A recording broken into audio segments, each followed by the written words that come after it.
So what did I do before I left for Thanksgiving? Well, as soon as they hear this, they're just going to start dive-bombing me with crazy comments.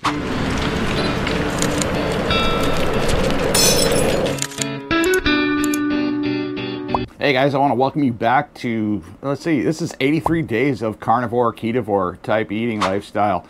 And since I started, I am just blown away by everything that's happened. What in the world did my wife do to my head? I had her cut my hair. Oh, okay, I gotta have to fix that. But anyways, let's dive on into the weigh-in and see how much weight I lost in the last 83 days of carnivore. This is pretty amazing stuff here, and I'm just happy to be able to be around and share it with you, because when I started this weight loss journey, I didn't know if I was coming or going. Go. All right, show me where the scale is, little guy. Yeah, what a good kitty. Sure do love you, kitty. Morning, dog. Turn everything on. Oh. Okay, we got all zeros. Very nice. Look at that. Woo, getting so much closer. Oh, come on, 300 pounds, hurry up. Well, there you have it, guys. We got a weight of about 308.6 pounds for this week. That's pretty fantastic for me, and I'm inching closer, just ever so slightly each week, getting down closer to that 300 pound mark. And right now the weight has been pretty difficult to get off because I got a lot of the water weight off, and now I'm working on the hard stuff, which is trying to get the fat off. Now, one thing I did notice right away when I started losing weight, actually before I started losing weight, I'd go to sit up in bed, just laying in bed watching TV, and I'd sit up and I'd look down, and I had this weird pooch in my belly where it kind of went like this. I didn't know what it was, and it scared the crap out of me. It didn't look right, didn't look natural. I wasn't sure what was going on there. And then I was told that it's called visceral fat. Now, visceral fat is the layer of fat that lays just below the muscle line. That lays just below the muscle line, and it's the one that actually affects the majority of the organs. It's all that visceral fat that lays underneath everything. And there's a lot of cobwebbing and stuff like that goes on, and it's very hard for doctors to operate on you if you have a lot of visceral fat. So, because it just makes everything all that much more difficult. But anyhow, I found out the hard way, almost found out the hard way, that if you force a sit-up when you're morbidly obese like that, that you can actually create hernias and hemorrhages, to where if I were to have actually just forced a sit-up, that whole little crown in the middle of my belly, and if you guys have this, please be careful with it. Don't start out doing sit-ups, especially if you're morbidly obese, because that is really, really dangerous in that fact, because could create a real bad, nasty potential problem. And that would actually force that fat out of the cavity up past the muscles. And yeah, it would just, I don't know much about that, except for you don't want to do it. So just please be aware that, you know, especially when you're morbidly obese, just watch out for your exercises and start exercising slowly. And this is why I haven't done any exercising up to this point. I've been trying to lose weight with little to no exercise up to this point. Now I have a goal of getting down below 300 pounds. Well, for one, that makes me regular obese. That's going to be a big, huge celebration for me.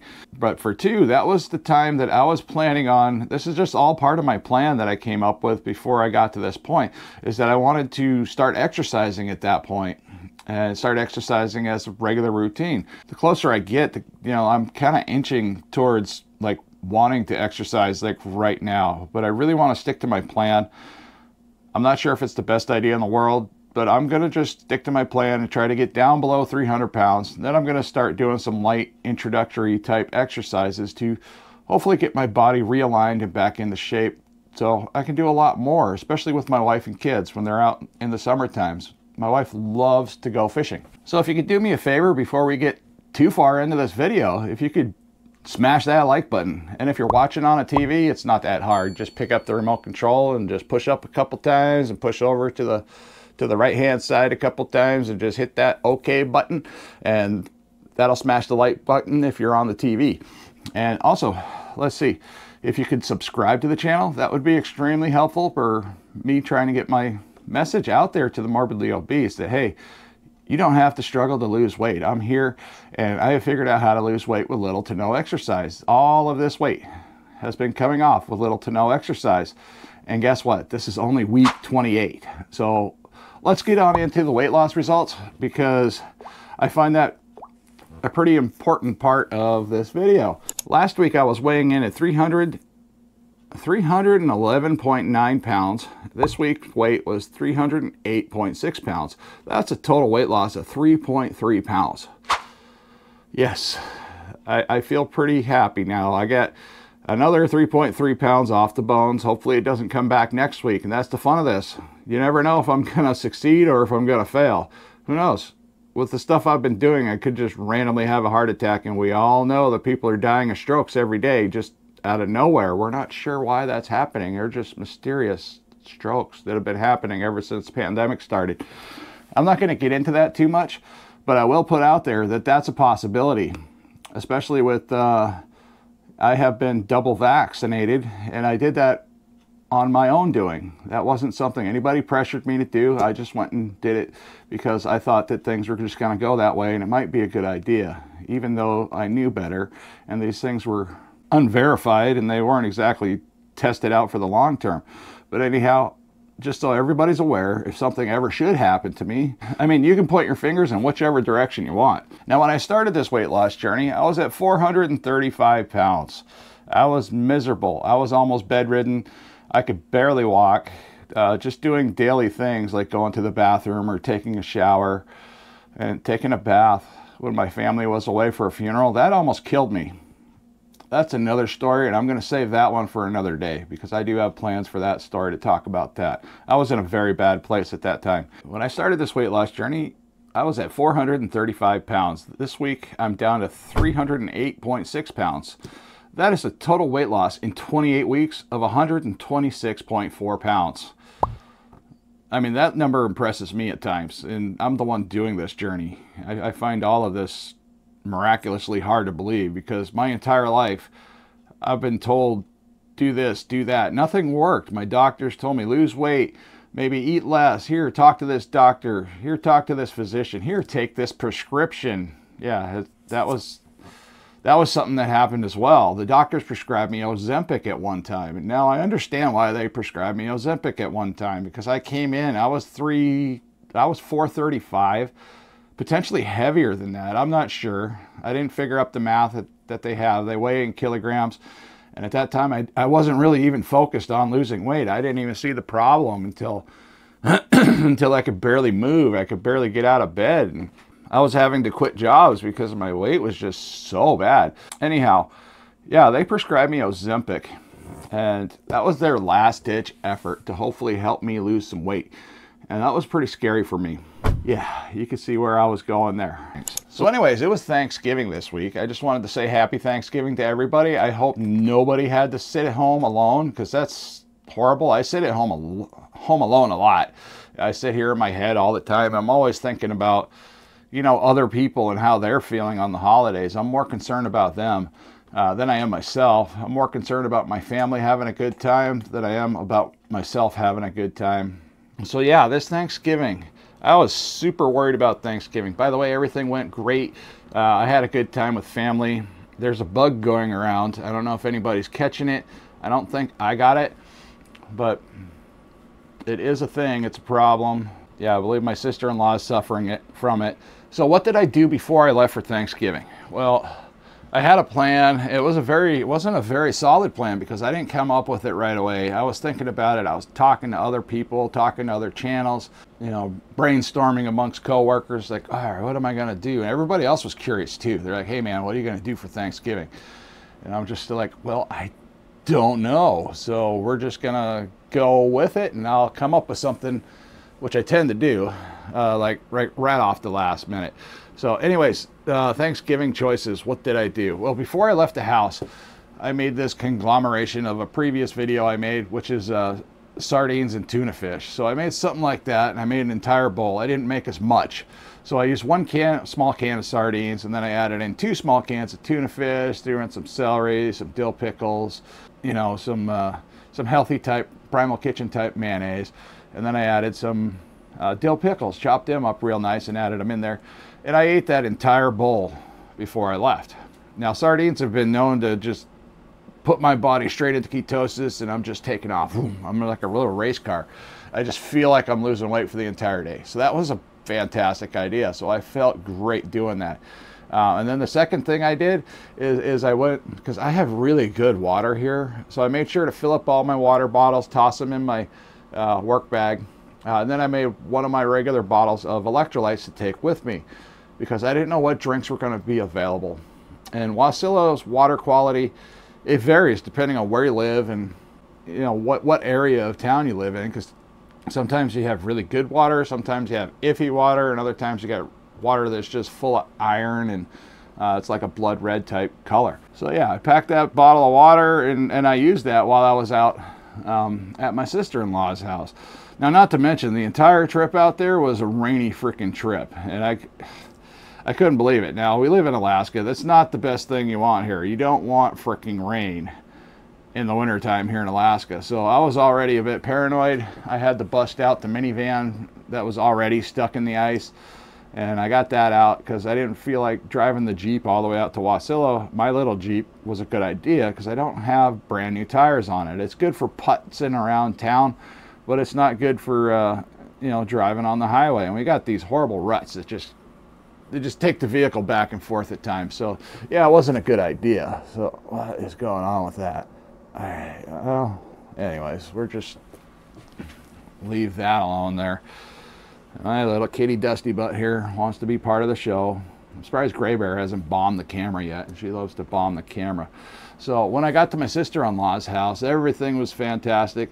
The first piece of food that I actually ate was it was a bacon wrapped water chestnut. Now, I knew that was going to be available. I knew Papa was going to be making these, so it wasn't a big deal. Papa's grandpa, he's the one that, you know, he's kind of the head of the entire family. He's like the mob boss of this family here, and he knows pretty much all the tricks to hunting and fishing and stuff like that, and he's just a wealth of resources. I mean, I wish we could get him on camera and start talking about some of his stories, but unfortunately, a lot of his stories probably won't start coming out until much later. That's too bad. So yeah, so I ate a piece of water chestnut wrapped in bacon. I had several of those. Those were really good. I didn't feel like they were going to do any damage. My wife got up like way too early in the morning, and she started making a ham. Now, I did enjoy that ham. That ham was pretty good, and I still believe we got some of that. We brought some of that home here, and we got it in the fridge. Now, I think the worst part about that ham was the glaze. So those are calories that I'm just going to not even worry about. It's not even the sugar I'm worried about. It's just the holiday, guys. And I was worried about sticking around late and getting bombed with all these pies. And I mean, the pies, my sister-in-law's pies, she puts so much love and effort into her pies. I mean, she's such a wonderful lady. And boy, she's got a lot of kids. She loves having kids. But yeah, that just makes more fun for the entire household. There's a lot of kids running around during the holidays at her house, and sometimes that can be overwhelming for me. So when dinner time came around, it was pretty easy for me. I mean, I noticed that I didn't have a lot of hard choices. I didn't have a lot of cravings. Now the stuffing, you know, I saw it and I kind of looked at it from far, and I'm like, oh, I miss you. Kind of ridiculous extra drama there, but that was literally how I felt. I was like, oh. And that's how a lot of this goes. You know, when you start fasting, when you start cutting out carbohydrates, you start cutting out sugars and stuff like that, there's a lot of I miss you moments. And nobody wants to miss each other, let alone what we're used to. And even if it's a bad habit, it's like, oh, good grief. And you're getting ready to do something.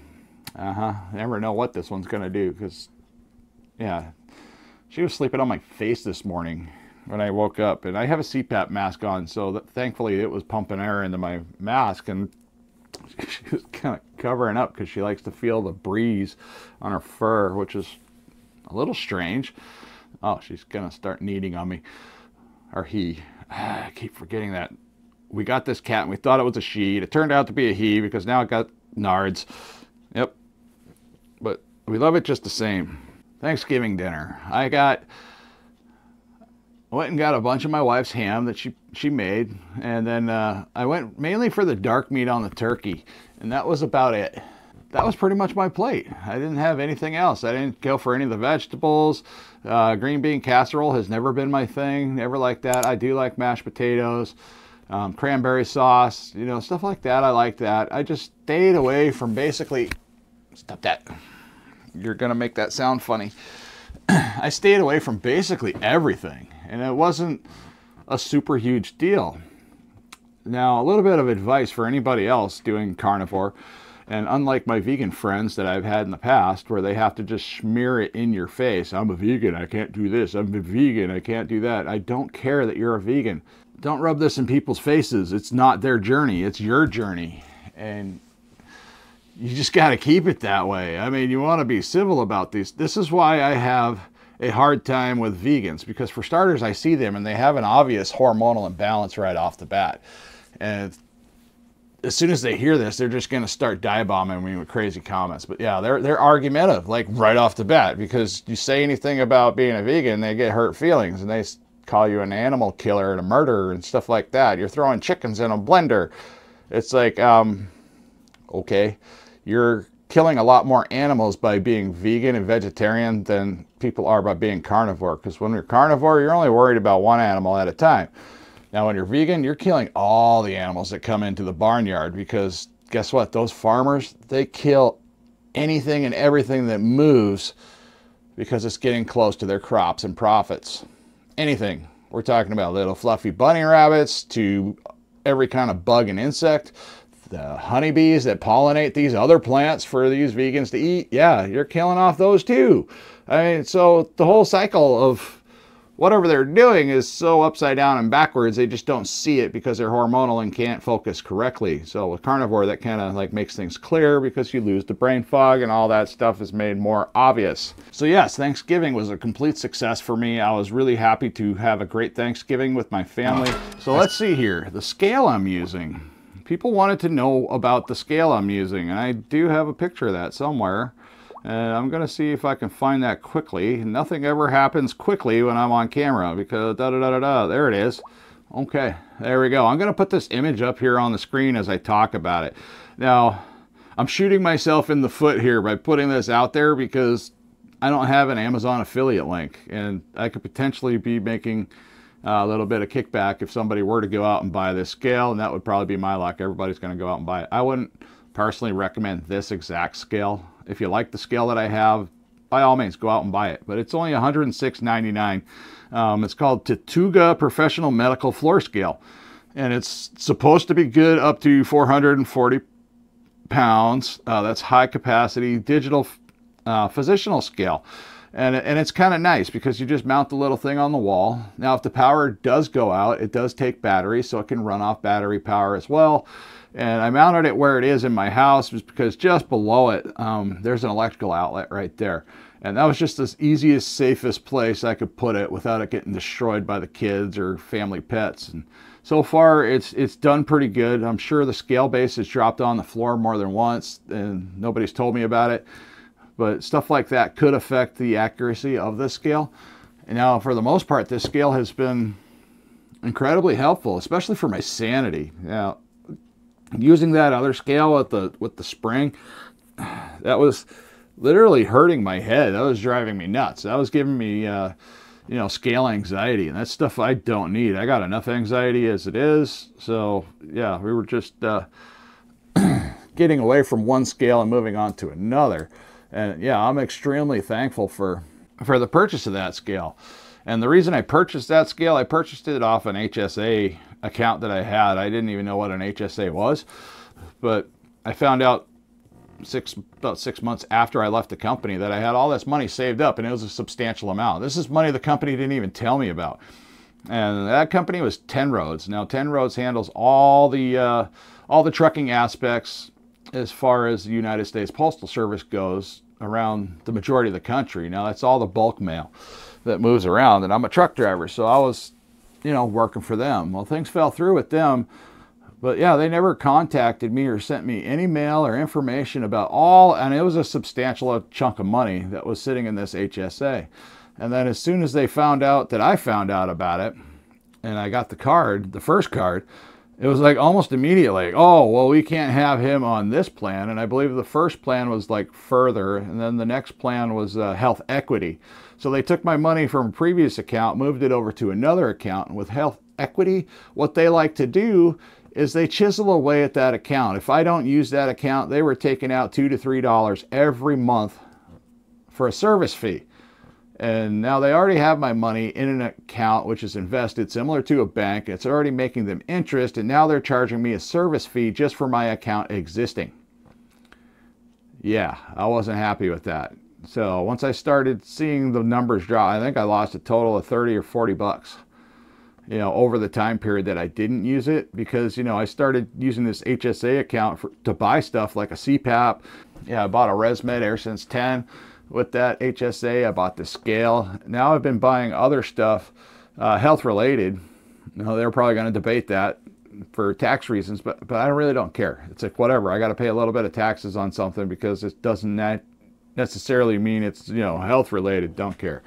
It's like, okay, we'll just go ahead and pay whatever taxes if that comes, but it's such a small number. I mean, it shouldn't be a problem. But yeah, I bought a bunch of health stuff off of this HSA. I was just trying to, and this year I did. I went out and I bought a butt cushion for one of my trucks, because the truck seat in the truck was it just lost all its cushion, and my butt hurts sitting down on the seat all the time. So yeah, I got a fancy purple butt cushion, and I would recommend that product all day long. So yeah, I need to get off my butt. Literally get off my butt and get a Amazon affiliate link set up for this channel, because, you know, when I find a product that I really like and something that I might use, or something that's been sent to me and I try it out and it's just amazing, yeah, I want to share that with the world. I'm going to tell you, I'm going to pump it up and be like, dude, this was worth the money, buy it, let's go. Now the scale here that we were talking about, that's debatable. It's been pretty accurate, but as far as I opened the box, there's not a lot of information on it. This name that's on this advertisement here is not on the box. It comes in the most plain box that I've ever seen in my life. The instructions are misworded and look like they were written by a toddler from a foreign land. And it was really hard to understand the instructions, so thankfully it was self-explanatory. The safety and all that part was pretty easy to figure out. I mean, yeah, don't drop your hair dryer in the bath while you're trying to take a bath. So before we get too much further, if you could, just please drop me a comment down below and just let me know what country you're from, because this channel's got a really good reach. I mean, I've been talking with people from South Africa, Australia, just all over the world, and that's freaking amazing. I even got friends in China. Having friends in China, especially with all the crap that's going on in the world right now, has proven to be extremely helpful. So when something happens in China, I can just be like, hey, yeah, I know you're technically not talking, but you know, because of how they do things over there, they got a lot of censorship, but they do that for a reason. I kind of get it, but I don't like it. And I don't think he likes it either, but yeah, we talk once in a while, and it's like, hey, is this stuff really going on? And we're like, oh yeah, that's going on, but it's like anywhere else in the world. If you live in Alaska, something goes on in New York, it's really not going to affect you much. It's just like here in China. We got a lot of things going on in China because China's a big place. So yeah, the spooky boogeyman that we've been trying to paint with China has been going on for so long. But this whole carnivore thing has brought me into a whole new social aspect of succeeding. Not only does it succeed all by itself, it's just been helping me succeed through the social gatherings that come around it. I never thought that eating meat would make me lose so many inches. And the clothes I'm wearing right now used to be something I couldn't wear. This jacket right here, I could not wear this jacket when I started this weight loss journey. Well guys, I've been talking way too long. This video's going on and on and on. I got just a ton of stuff to talk about. And I also learned that I have a younger following right now, which I never had before until just recently. So anywhere from 18 to 25, that's a new one for me. And I also have a little bit older following now, which is something that wasn't there before. So I have support on either end of that spectrum. Before it was like 45 to 65. I mean, pretty much the entire Gen X community was all the support I was getting. So I'd like to take a special second to speak to that younger generation that's following me. And boy, you guys are wonderful. I mean, if you're looking for answers for your own health and wellness and potential obesity issues, and it doesn't have to be a lot of weight, it could just be a little weight. I mean, you're at the perfect time in your life to make a change. You might have diabetes you're trying to reverse, and you're just trying to find your own answers. And that's what I always recommend to everybody. Just look around. You don't have to believe everything that everybody's telling you, because as we found out with the carnivore routine and the carnivore principles and the entire community, is that the people that have had the answers have been wrong more often than right. So do your own research, learn your own stuff, come up with your own conclusions. It's going to be the best way to get through any troubles you're going to have in your lifetime. Because as soon as you start believing 100% in something, you know, that's when you're going to find out later down the road, usually after something's wrong, that you shouldn't have believed what was being told to you in the first place. And it's kind of sad. But yeah, that's the world we live in today. And I want to thank everybody for being here today. And if you found anything in this video useful, informative, entertaining for that matter, please drop me a follow down below, hit that subscribe button, leave me a comment, let me know how this video went. Like I said, I'm always struggling trying to make these things. So anyways, and I try to keep them fast-paced, informative, and yeah, I don't want to bore the crap out of anybody. That's not my point. I leave that to the end of this video because I just never know if anybody's going to make it to the end of the video, because almost nobody makes it to the end of the video, as far as I know. Just what I'm looking at the numbers. Yeah, so I used to put a lot of effort into the end of my videos, and I'm not sure why, especially when I first started, because most people watch 3 or 4 minutes and then they're gone. And that's just part of video creation and part of being out here on the internet. People watch a little bit, they get what they need, they're tired, they don't want to hear my voice anymore, they bail. So, perfectly understandable. But yeah, until next time, guys, I hope to see you in the next one.